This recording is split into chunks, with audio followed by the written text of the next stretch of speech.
Assalamualaikum warahmatullahi wabarakatuh. Pagi ini akan berlangsung penyerahan watika dan pelantikan pemimpin kecil 2025 peringkat SK Alor Gajah 1.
Saya bersama Kaiser Iskandar selaku Ketua Pengawal SK Alor Gajah 1.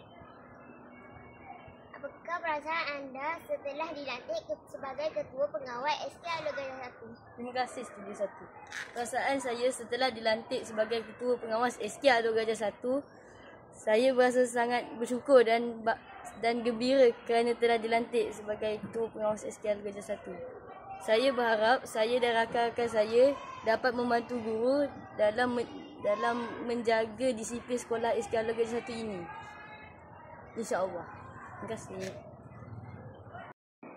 Assalamualaikum warahmatullahi wabarakatuh. Salam sejahtera, salam madani.